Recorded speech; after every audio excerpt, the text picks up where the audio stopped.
자, 오늘은 한 주인만 섬기라는 주제로 말씀을 드리겠습니다. 사람이 만든 물건들 중에 목적 없이 만든 물건이 하나도 없습니다. 다 목적이 있어서 물건을 만들고 그 목적대로 쓰임을 받은 물건은 쉽게 버리지 않습니다. 제가 지금 차고 있는 이 손목시계는 제 것이 된 지가 10년이 넘었는데 제가 아주 귀하게 여기고 잘 간수합니다. 이유 한 번도 틀림이 없이 잘 맞습니다. 2, 3년 만에 10,000원짜리 배터리 하나만 끼워주면 제 기능을 제대로 잘합니다. 그래서 제가 이 시계를 귀하게 여깁니다. 마찬가지로 하나님이 인간을 만든 목적이 있습니다. 하나님 잘 섬기라고, 하나님이 주인 되심을 알라고, 다른 것 주인으로 섬기지 말라고. 그래서 하나님을 섬기는 것이 인간의 본분입니다. 자, 전도서 12장 13절, 이래 결국을 다 들었으니 하나님을 경외하고 그의 명령들을 지킬지어다. 이것이 모든 사람의 본분이니라. 본분, 마땅히 지켜야 할 의무, 직책을 다하는 것. 사람의 본분, 하나님을 섬기는 겁니다. 어떻게? 내 소견이 옳은 대로가 아니고 성경 말씀대로. 그러면 약속된 복이 다 우리 것이 될 줄로 믿습니다. 오늘의 요절 말씀이 두 주인을 섬기지 말라는 말이에요. 그래서 우리는 이 재물에 대한 주님의 가르침 속에서 준 교훈이 몇 가지 있는데 그중에 첫 번째가 주인은 하나님 한 분뿐입니다 하는 겁니다. 이유, 천지 만물을 하나님이 지으셨으니까. 만물의 주인이 하나님이시고 우리 생명의 주인도 하나님이십니다. 그렇다면 재물의 주인도 하나님이십니다. 그러므로 재물을 섬길 것이 아니라 그 재물의 주인 되신 하나님을 섬겨야 우리는 두 주인, 즉 재물과 하나님을 겸하여 섬길 수 없습니다. 본문 말씀 24절로 확인해 봅니다. 한 사람이 두 주인을 섬기지 못할 것이니 혹 이를 미워하고 저를 사랑하거나 혹 이를 중히 여기고 저를 경히 여김이라. 너희가 하나님과 재물을 겸하여 섬기지 못하느니라 그랬습니다. 예. 이 재물이라는 말을 영어로 만몬이라고 합니다. 만몬. 이 만몬이라는 영어는 라틴어에서 발생한 것입니다. 모든 영어는 라틴어에서 생겨난 것이죠. 그래서 이 재물을 라틴어로 보면 마모나는 믿고 의지하는 대상입니다. 정확한 뜻이. 그래서 고대 사회에서는 재물이 믿을 만한 가치가 있고 그걸 의지해야 되고 그것이 우리 주인이다라는 생각을 하게 됩니다. 그래서 우리 예수님은 이런 전통적으로 내려오는 그 주인에 대한 그 개념을 하나님 그리고 재물을 두 주인이라는 말을 서슴없이 할 수 있었습니다. 오늘날도 재물이 주인 되는 삶을 사는 사람이 많습니다. 돈이 머무는 곳에 나도 머물겠고 돈이 오라 하면 어딘지 가겠으며 돈이 시키는 일은 무엇인지 하겠나이다. 그래서 돈을 재물을 주인으로 섬기는 사람이 많이 있습니다. 투자해서 이익이 돌아올 수 있으면 투자합니다. 돈을 벌 수만 있다면 밤에 잠도 안 잡니다. 몸이 망가져도 돈은 벌어야 됩니다. 완전히 돈을 주인처럼 섬기는 인생들이 많습니다. 그러나 기억하십시오. 돈은 섬김의 대상이 아니고 돈은 선도 악도 아닙니다.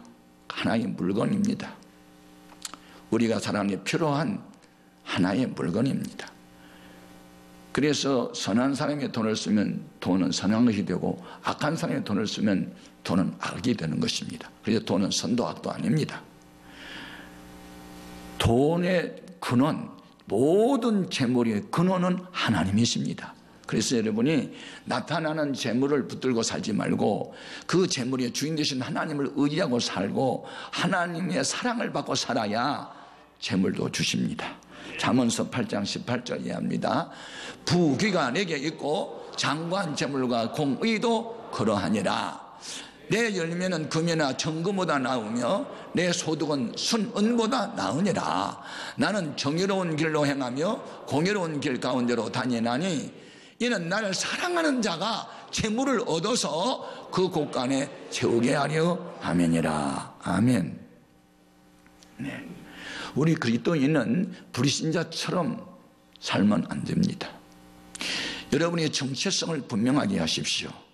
정체성은 본질적인 특성을 지속적으로 공유한다는 뜻입니다. 정체성이 뭐라고요?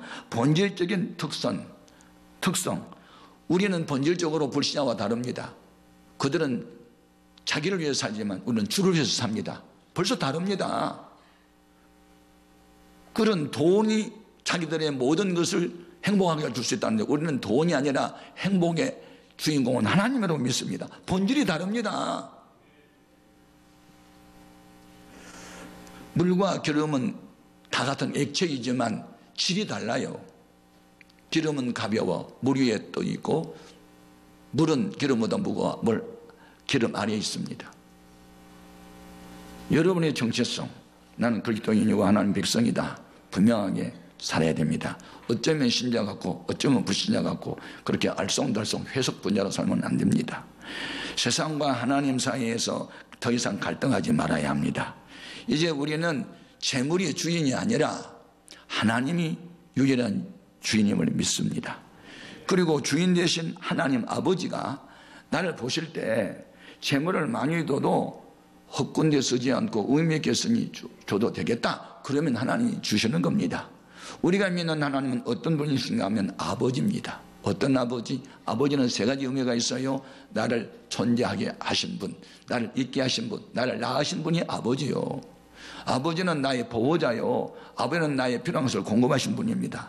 육신의 아버지는 전지전능 못해서 우리의 필요를 다 태워주지 못하고 우리를 완전하게 보호하지 못하지만 영의 아버지 하나님은 우리의 머리털까지도 지키시고 보호하시고 필요하다면 온갖 것을 넘치게 부어주십니다. 두 번째는 보물을 하늘에 쌓아둬라. 19절 20절 같이 읽겠습니다. 너희를 위하여 보물을 땅에 쌓아두지 말라. 거기는 좀과 동록이 해하며 도둑이 구멍을 뚫고 도둑질하느니라. 오직 너희를 위하여 보물을 하늘에 쌓아두라. 거기는 좀이나 동록이 해하지 못하며 도둑이 구멍을 뚫지도 못하고 도둑질도 못하느니라. 아멘. 여기서 보물은 재물입니다. 재물을 땅에다 쌓아두지 말래요. 여러분 금고에다 쟁겨놓지 말래요. 여러분의 은행 통장에다 잔뜩 쌓아놓지 말래요. 그러면 거기에 좀이 있게 된다, 동록도 있게 되고 도적이 구멍도 뚫는다.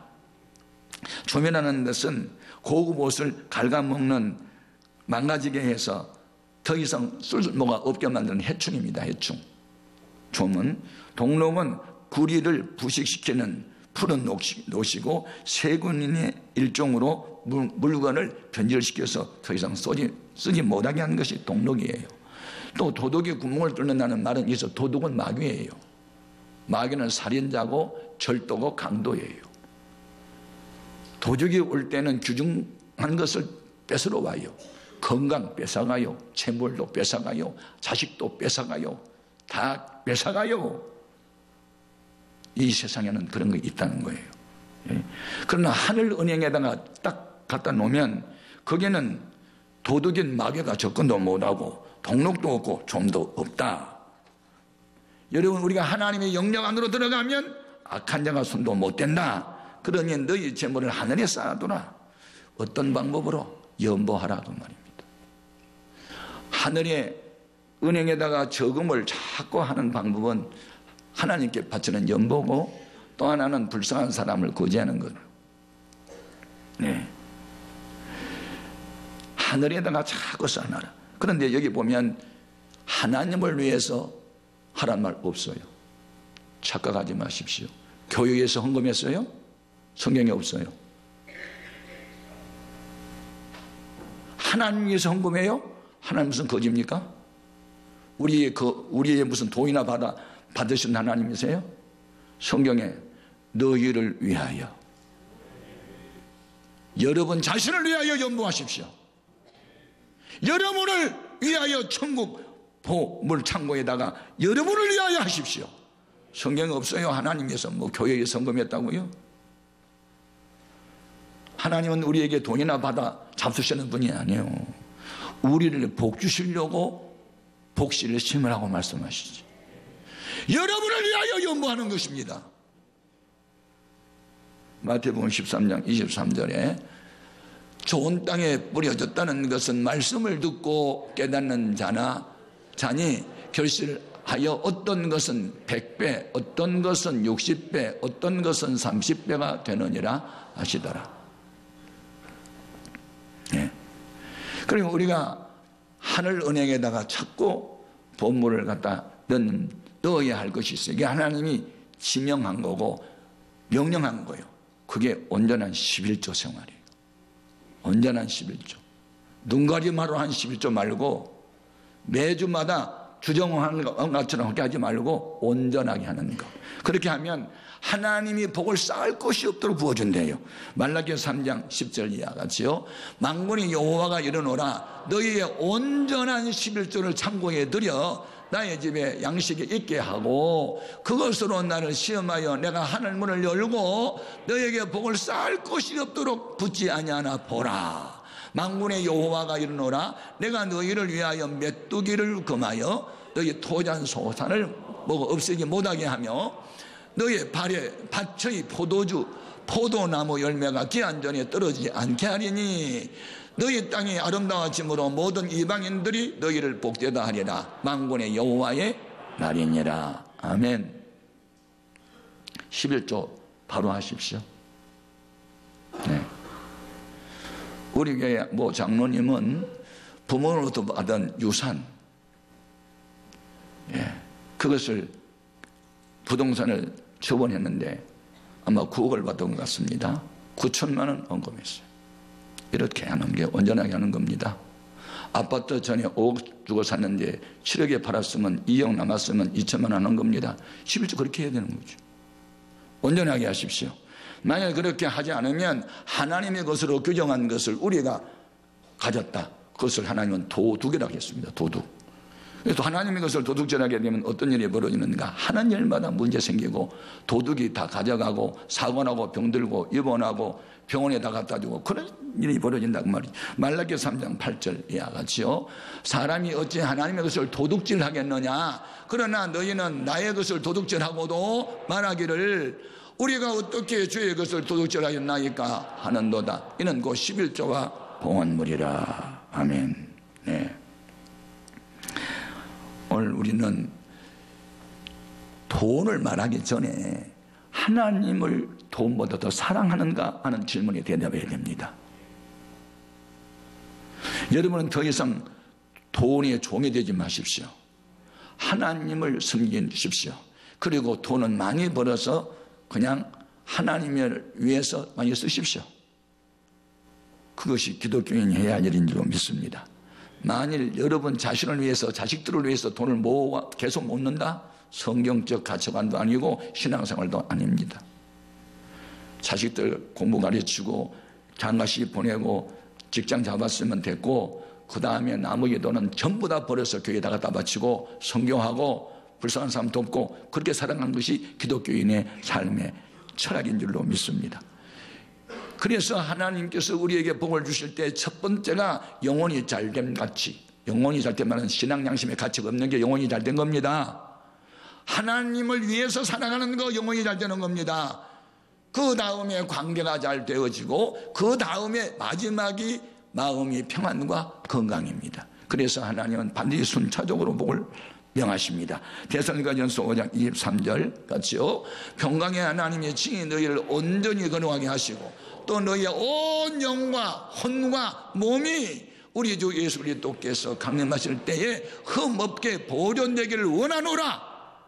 인간의 육체는 정신, 혼의 지배를 받고 이 정신, 혼은 하나님의 영의 지배를 받고 그래서 하나님의 영의 지배를 받아야 정신도 건강하고 정신이 멀쩡하고 건강해야 생각이 바르게 되어야 건강도 따라오고 이게 하나님의 순차적으로 복을 주시는 거예요. 그리고 이와 같은 일들은 가치관이 정리가 되어야 돼요.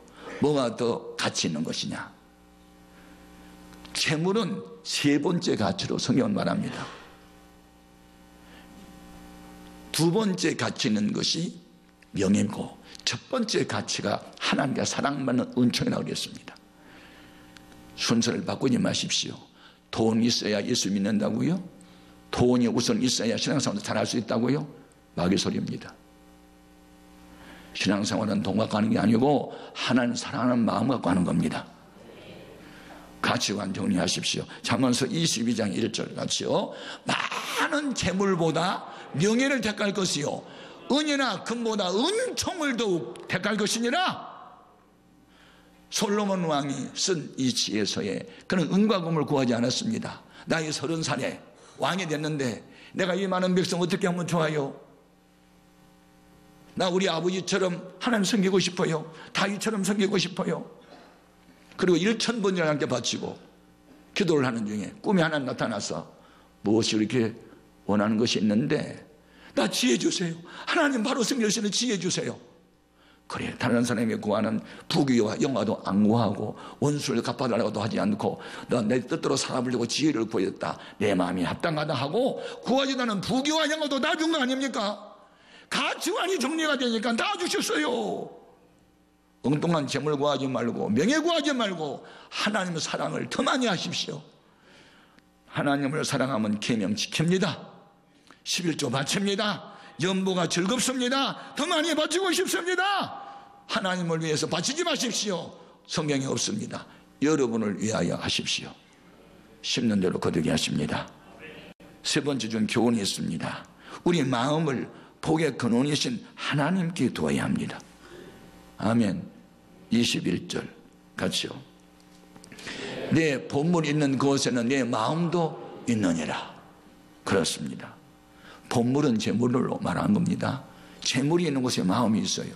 그런데 우리는 재물을 본물로 여기지 않습니다. 하나님을 본물로 합니다. 믿음을 보배롭게 여깁니다. 말씀을 보배롭게 여깁니다. 아멘. 그래서 주님이 계신 곳에 나도 함께 있기 원하고, 주님이 가신 곳에 나도 함께 가기 원하고, 주님이 원하면 나도 원합니다. 이것이 우리의 마음이 주님께 있는 겁니다. 돈이 있는 곳에 내 마음이 있습니까? 돈이 종이 될 것입니다. 우리는 돈이나 재물을 주인처럼 섬길 것이 아니고 그것을 부리는 주인은 우리가 관리자가 되고 이 모든 것의 주인은 하나님이심을 꼭 기억해야 됩니다.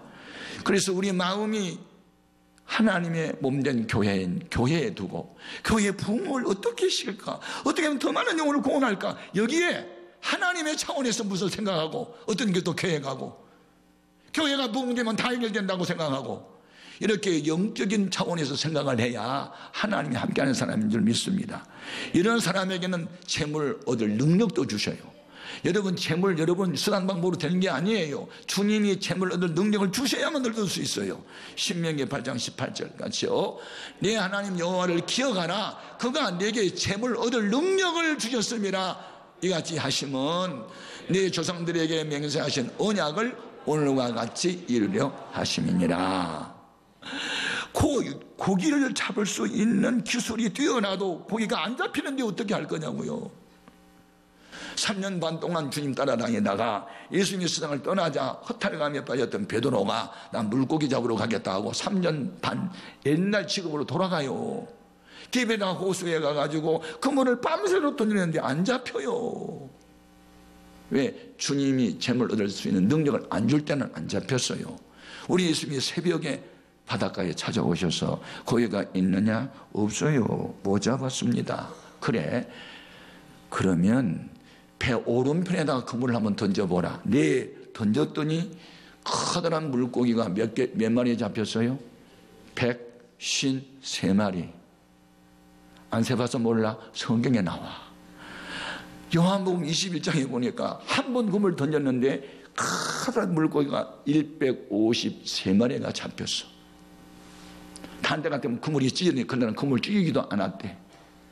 재물 얻을 능력을 누가 주셨다? 주님이 주셨다. 여러분, 환경의 변화도 주님이 만들 수 있어요. 광야에 길을 낼 수 있고 사막도 에덴이 될 수 있게 하신 분은 하나님이세요. 보십시오. 이삭이라고 하는 사람이 목축업을 하는 사람이요, 농사를 하는 사람이요. 농경사회에 비가 오지 않으면 농사 못 짓고 목축업 못 해요. 그런데 가나안 땅에 계속 비가 오지 않아요. 그래서 유혹이 왔어요. 애굽으로 내려가려고. 그런데 하루를 가다가 밤에 잠을 잤는데 꿈에 여호와가 나타나서 내가 너희 아버지하고 약속한 게 있다. 가나안 떠나지 말고 이 땅에 머물러 있어. 내가 복을 주지. 어디로 가는 거야? 가지 마. 예, 안 가겠습니다. 그러면 안 가겠다고 했으면 비를 내려주시든지 해야 되니 비를 안 내려주면서도 그냥 머물러 있어야 하네. 이게 하나님 우리 시험하는 겁니다. 여러분, 우리가 말씀에 순종하면 곧바로 무슨 일이 있을 것 같아? 하나님 우리 달아보셔. 우리 마음을 연단하신다고. 그러니까 비가 안 오니까 왜 비를 안 내려줍니까? 원망한 게 아니고 성경을 읽었는지 주의 말씀을 생각하는지 하나님이 천지만물을 창조하실 때 윗물과 아랫물을 만드셨습니다. 윗물은 구름을 통해서 땅에 비를 내려준 게 윗물이고 아랫물은 땅속에 있는 지하수가 아랫물인데 혹시 지하수가 어디 있겠나 싶어가지고 팠습니다. 그렇기 때문에 샘의 근원을 만났어요. 생수 솟아나는 곳을 만났어요. 그래서 그 우물을 파가지고 나오는 물로 농사했는데 그 해에 하나님의 복을 주심으로 몇 배나 복을 받았을까? 창세기 26장 12절 이하 같이요. 이삭이 그 땅에서 농사하여 그 해에 100배나 얻었고 여호와께서 복을 주심으로 그 사람이 창대하고 왕성하며 마침내 거부가 되었다. 할렐루야. 여기에서 중요한 것은 농사는 이삭이 지었는데 복은 누가 주셨다? 여호와가. 그런데 얼마? 100배. 창대했다. 거부가 됐다. 거부 클 겁니다. 큰 부자가 하나님이 주신다 그 말이죠. 오늘 우리는 중요한 것은 이제 눈이 열려야 됩니다. 눈. 하나님이 인간에게 준 눈이 세 가지 눈이 있어요. 하나는 육신의 눈인데 이건 앞에 있는 사물을 보는 겁니다. 이 빨강, 노랑, 초록, 크다, 작다 뭐 이런 사물을 분별하는 눈을 육신의 눈이라 그럽니다. 하나는 이안이 있어요. 이치를 깨닫는 과학의 눈입니다. 만유, 인력의 법칙, 뭐 관성의 법칙 뭐 이런 것들은 다 과학자의 눈에 보는 눈이죠. 세 번째 가장 차원 높은 눈이 하나 있는데 하나님의 세계를 보는 마음의 눈, 영안입니다. 영안. 여러분 영안이 열려야 합니다. 영안이 닫히면 자기 죄는 안 보이고 남의 죄만 보입니다. 근데 영안이 열리면 남의 잘못은 안 보이고 내 잘못만 보입니다. 기억하십시오. 이사야 선지자가 영안이 열리기 전에는 다른 사람의 백성의 죄를 고발했어요. 소도 임전을 알고 나 알기도 제 주인의 구유를 알건만한 이스라엘 백성은 너희들은 소만 또 나귀만 또 못한 짐승만 또 못한 존재라고 남의 죄만 신랄하게 비난했는데 우시아 왕이 나병으로 저주받고 죽자 충격받고 젊은 청년의 이 이사야 선지자가 성전에 들어가서 기도하다가 뭐가 열렸어요? 영안이 열렸어요. 마음의 눈이 열렸어요. 누구를 봐요? 하나님의 눈으로 자기를 보아요. 입술이 부정하다. 내가 입술 때문에 죄를 많이 지었다. 가슴을 치고 입술을 치고 얼마나 많이 울은지 아세요? 여러분 영안이 열리기를 바랍니다. 그래야 자기가 보입니다. 남 비판하고 정죄하는 사람들 조심하십시오. 현대판 바리새인들입니다. 자기는 소경이면서 누구를 인도한다고요? 여러분 영안이 열려야 합니다. 너희 마음 눈을 밝혀야 합니다. 오늘 본문 말씀 22절 이하로 봅니다.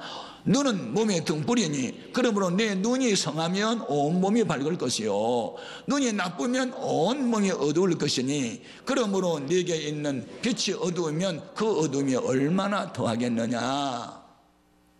여기서 말하는 눈은 육신의 눈 아닙니다. 과학자의 눈이 아닙니다. 하나님의 세계를 바라보는 눈이고 자기를 밝히 보는 눈입니다. 이 눈이 밝아져야 내 인생의 길이 열립니다.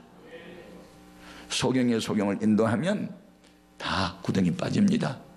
지도자들이, 우리 목회자들이, 우리 장로님들이 영안이 열려서 하나님의 시각으로 문제를 바라봐야 됩니다. 그러면 길이 보입니다.